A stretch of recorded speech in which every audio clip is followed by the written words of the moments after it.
Le 25 mars, la communauté de Nazareth a célébré la fête de l'Annonciation avec le patriarche latin de Jérusalem.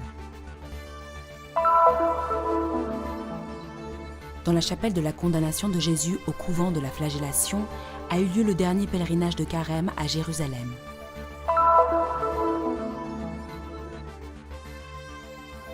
Cette année encore, il est possible de venir en aide aux chrétiens du Moyen-Orient à travers la collecte du Vendredi Saint promue par l'Église universelle. Un article publié par un magazine ouvre à nouveau le débat entre archéologues sur la maison dans laquelle Jésus aurait grandi à Nazareth. Un projet suisse a impliqué enfants et responsables de la crèche de Bethléem dans la création de petits films d'animation issus de contes traditionnels palestiniens. La Sainte Bible, livre de Dieu et livre de l'homme. Tel est le thème du cours de formation biblique et théologique organisé par le Studium Biblicum Franciscanum.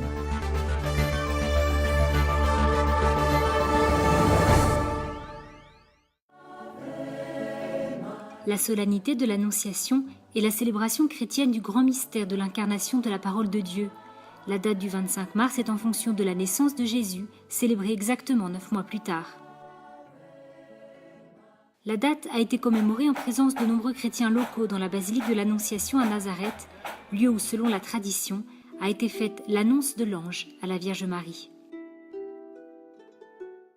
Les célébrations ont commencé avec les vêpres du 24 mars, suivies de l'adoration eucharistique dans la grotte de l'Annonciation. Je me souviens de cette basilique grâce à une photo de quand j'avais 6 ans. Maintenant, j'en ai 26. Alors aujourd'hui, je me suis senti plein de gratitude lors de cette célébration. Après les premières vêpres, les murs extérieurs de la basilique se sont illuminés. Ce spectacle de lumière a été offert par une équipe de techniciens qualifiés venus de France.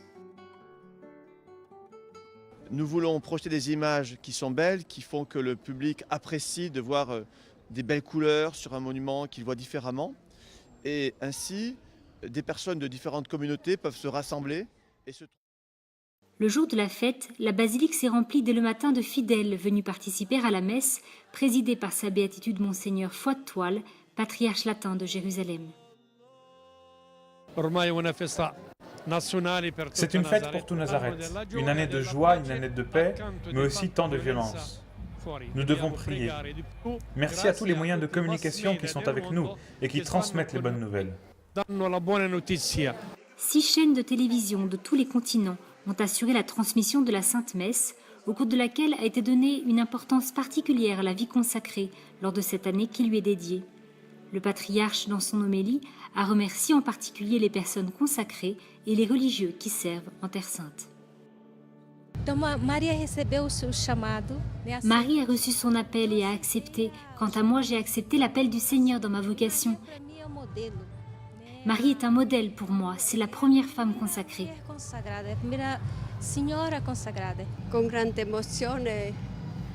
C'est avec beaucoup d'émotion que je désire en vérité exprimer au Seigneur ma profonde gratitude pour le don de la vocation, pour les grâces et privilèges qu'il m'a accordés durant ces 60 années de consécration.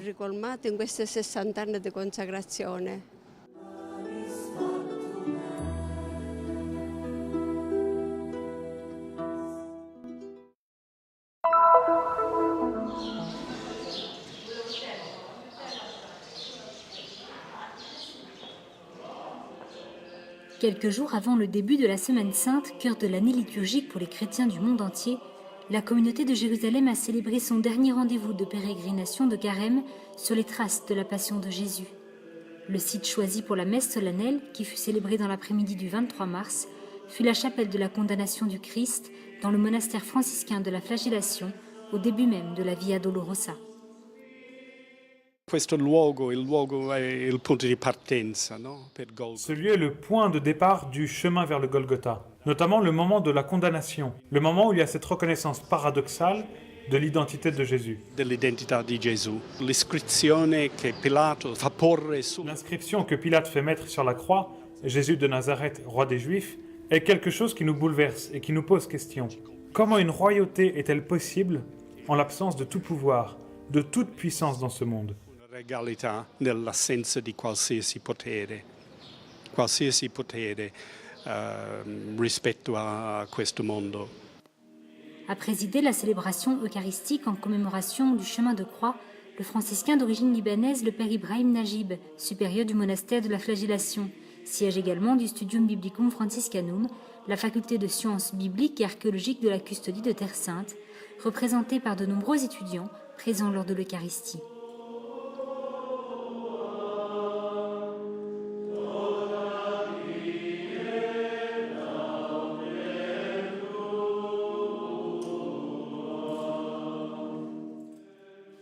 Ce rendez-vous à l'endroit où, selon une tradition des plus solides, Jésus a été condamné à mort, appelé Lithostrotos d'après le sol en marbre, dont quelques fragments sont encore visibles dans la chapelle, vient conclure le chemin que la custodie de Terre Sainte offre chaque année pendant le carême. Une retraite spirituelle permettant de se rendre dans les endroits qui ont préparé la passion de Jésus et qui l'ont vu passer. Un chemin de prière et de réflexion qui cette année a été éclairé par les méditations du moine australien John Peter Hughes. Pilato aveva interrogato Gesù l'assurdità di una... Meditare la parola di Dio proprio sul Méditer la parole de Dieu sur les lieux mêmes où tout est arrivé permet de rentrer plus en profondeur dans le mystère. Tout prend une dimension différente. Ainsi, ce fut pour moi une nouvelle expérience, une expérience qui, même à travers la discipline requise pour préparer les méditations, m'a fait aller plus en profondeur. da andare più in profondità.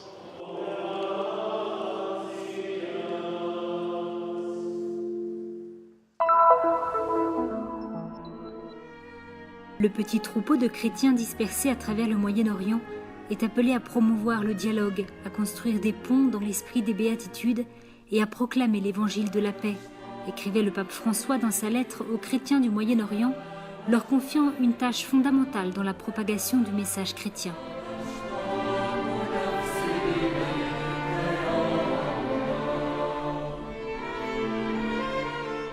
L'Église catholique, chaque année, encourage la collecte du Vendredi Saint. Dans chaque paroisse du monde, tous les dons recueillis ce jour sont consacrés aux besoins de la Terre Sainte, de la pastorale à l'entretien des lieux saints, en passant par les projets de développement et les moyens de subsistance des chrétiens locaux. Une tradition commencée par plusieurs papes au XVe et XVIe siècle et qui continue de nos jours.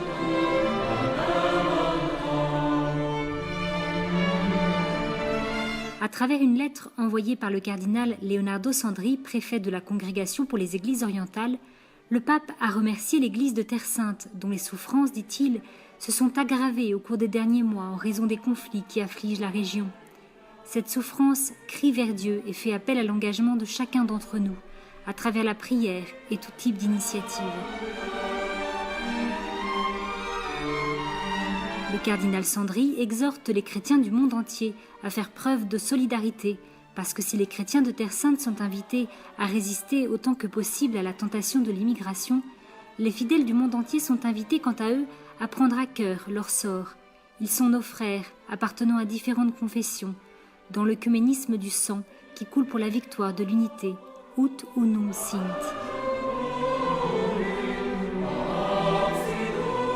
L'invitation à soutenir les œuvres de la Terre Sainte vient unir la prière à l'offrande, afin que les descendants des apôtres puissent se sentir moins seuls et continuer à vivre dans le sillage de la foi des premiers chrétiens.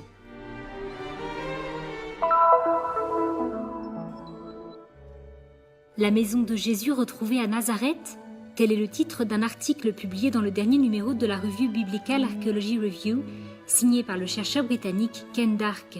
La nouvelle, et notamment son titre bouleversant, a fait le tour du monde en passant par tous les journaux et sites d'actualité. Et la plupart du temps, pour résumer le contenu de la recherche de Darke, le point d'interrogation a été omis et l'hypothèse du chercheur quant à la découverte de la maison où Jésus aurait vécu son enfance avec Marie et Joseph, considérée comme sûre. L'articolo è nuovo, ma il luogo è un luogo conosciuto da molto tempo, di fatto. L'article vient d'être publié, mais l'endroit est connu depuis longtemps. En fait, depuis la seconde moitié du XIXe siècle. La loro scuola in Nazareth, a poca distanza. Notamment lorsque les sœurs de Nazareth ont mis en place leur école, à Nazareth, non loin de la basilique de l'Annonciation. Ritrovamenti che li hanno messo. Elles ont commencé à faire des fouilles, qui les ont fait réaliser qu'elles se trouvaient sur le site d'un ancien sanctuaire. Santuario antico. Le sanctuaire auquel fait référence l'archéologue franciscain le père Eugenio Aliata serait l'église byzantine de la nutrition, décrite au 7e siècle par le pèlerin Arculfo, mais qui aurait ensuite disparu au cours de l'histoire, rendant son identification incertaine.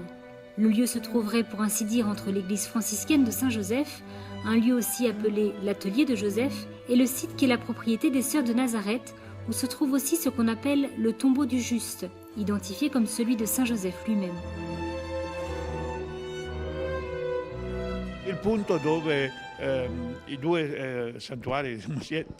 Le point sur lequel les deux sanctuaires ont tendance à s'exclure mutuellement est que les deux ont ensuite été identifiés comme se trouvant sur le site d'un ancien sanctuaire très célèbre, dont la mémoire a été perdue, appelé le sanctuaire de la nutrition. Un compte-rendu doit se baser sur une déclaration, sur des preuves scientifiques. Il faudrait démontrer qu'ont été trouvés les restes d'une église, de grandes salles, des colonnades, des sols en mosaïque, des inscriptions. Dans ce cas, néanmoins, très peu d'éléments vont dans cette direction. Mosaico, iscrizioni. In questo caso invece veramente pochi elementi vanno in questa direzione. En attente donc de preuves scientifiques, il est une dimension pastorale à prendre en compte qui vient rendre la dévotion au sanctuaire franciscain. Nei casi in cui la continuità per ragioni. Il y a des cas où la continuité de la tradition, pour diverses raisons, a été moindre. Ici, il y a une rupture dans la chaîne de la tradition et cela crée très certainement des problèmes. Pour ces différents cas, la tendance dans l'Église consiste à suivre la tradition la plus continue, parce que les fidèles s'habituent à se rendre en un seul lieu. C'est courir un risque que de leur présenter deux sites, alors que peut-être aucun des deux n'est authentique. Donc lorsqu'il y a des doutes, on préfère qu'il n'y ait qu'un seul site. Anche quando si avessero dei dubbi, si preferisce che il luogo sia possibilmente uno solo.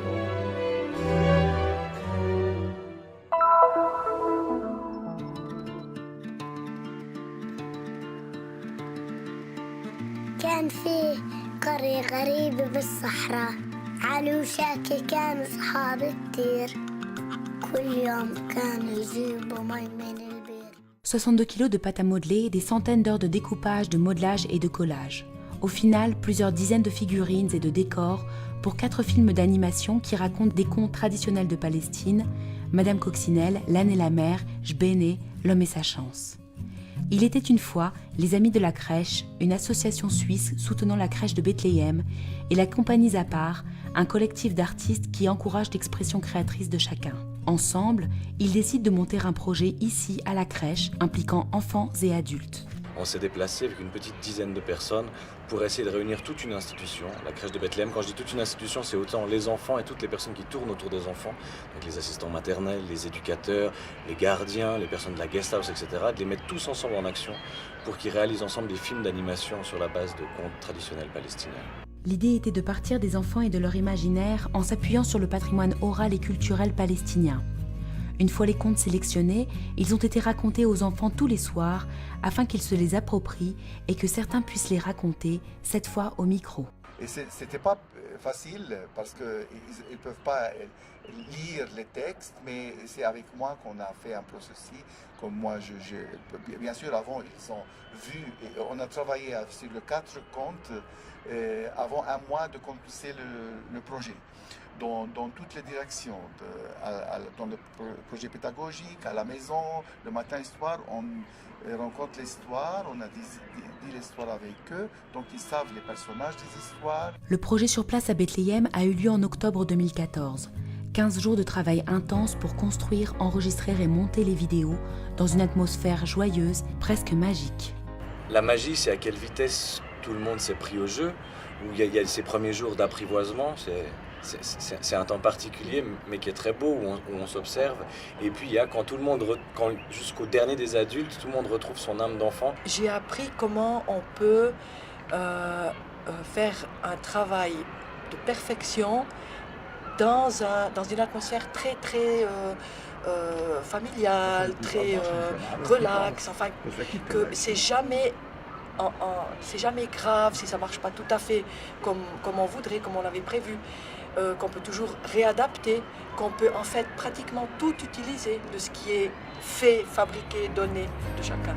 Au final, 4 petits films d'animation sont sortis d'ici pour le plus grand bonheur de tous, avec le souhait qu'une telle production en langue arabe soit largement diffusée ici en Palestine comme outil pédagogique pour faire sourire et rêver d'autres enfants et d'autres adultes. Non seulement pour contribuer à les rapprocher d'un patrimoine qui est riche, parce que le monde du conte, c'est un monde de tradition, c'est un monde de patrimoine, mais encore aussi pour qu'en eux naissent ou soient, en tout cas, soient stimulés le droit à une certaine fierté et la fierté de regarder des choses de qualité qui ont été faites par d'autres enfants comme eux et qui ont été faites chez eux. الفار داب فيها وام اعمر الصغيره اتجوزته وعملوا لهم حفله كبيره.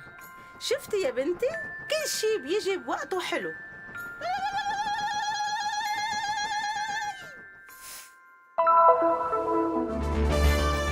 La Sainte Bible, livre de Dieu et livre de l'homme, tel est le thème du 40e cours de formation biblique et théologique organisé par le Studium Biblicum Franciscanum.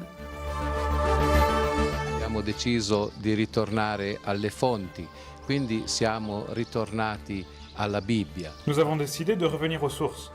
C'est pourquoi nous sommes retournés à la Bible. Nous aurons 3 jours complets de conférences avec des visites chaque après-midi. Le 4e jour, nous découvrirons lors d'une excursion d'une journée les racines chrétiennes du Negev.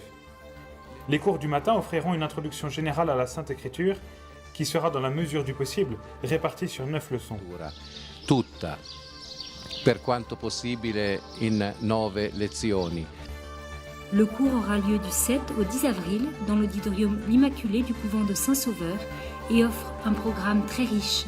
Allora, il primo giorno faremo una... Le premier jour, nous proposerons une introduction générale en abordant l'inspiration de l'Écriture sainte, le canon de l'Écriture sainte, ainsi que des documents de l'Église concernant l'interprétation de la Sainte Écriture dans l'Église. Della Sacra Scrittura nella Chiesa.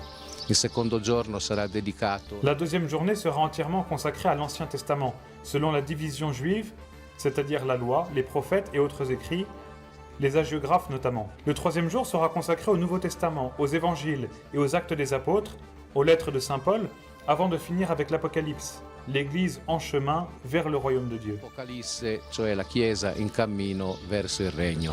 Un cours ouvert à tous les hommes de bonne volonté et de toute provenance, pour ceux qui veulent approfondir leur connaissance des Saintes Écritures, du livre de Dieu et de l'homme.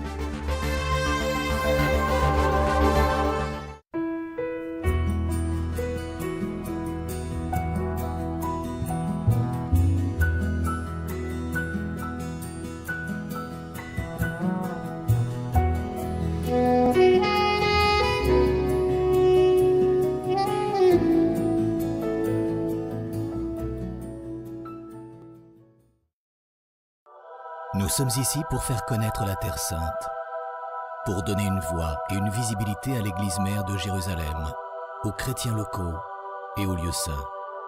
Nous sommes ici pour raconter les histoires nombreuses et souvent oubliées de ceux qui vivent au cœur des difficultés avec foi et courage. Nous sommes ici pour porter au monde entier l'espérance de la terre de Dieu. Soutiens ceux qui œuvrent au nom de la custodie de Terre Sainte